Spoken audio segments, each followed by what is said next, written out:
Hey everyone, it's Fitz with the Daily Delivery. Hope you're doing well. I'm doing great here in Manhattan, Kansas.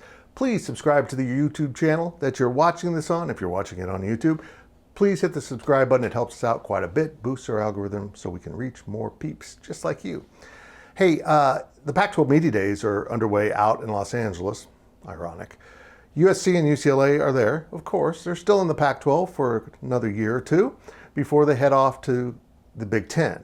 Now, listening to Pac-12 Commissioner George Kliavkoff, you would think they were going to the Big 12 because he spelled it out pretty clearly that the Big 12 is the villain in conference realignment.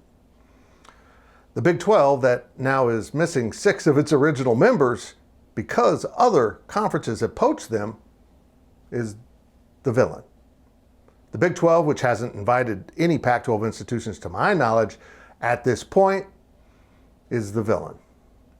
Let's go back to 2010. I don't know if George Kliavkoff was working in the gaming industry or a taco stand somewhere on the beach, but he wasn't paying attention to what was going on in college football.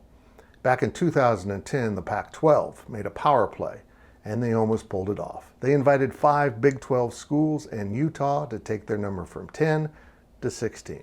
They ended up with Colorado out of the Big 12 and Utah, as Oklahoma, Texas, Oklahoma State, and Texas Tech walked away from the deal at the last second because the Big 12 came up with a plan that enabled them to make more money by selling their Tier 3 rights.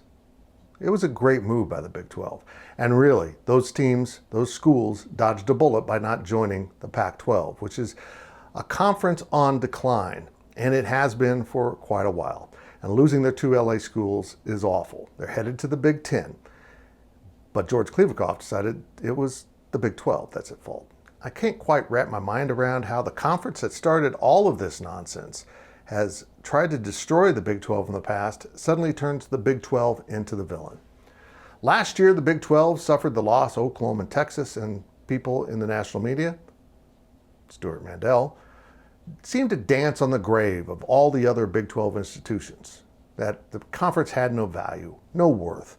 Then the conference invited 4 new members, and everyone now recognizes that the Big 12 will go on and probably be the 3rd best conference behind the Big 2. But yet, it's the Big 12 that's the villain. Well, the problem is the Pac-12 is about to fall apart. They can't come up with the magic bullet that the Big 12 did 12 years ago.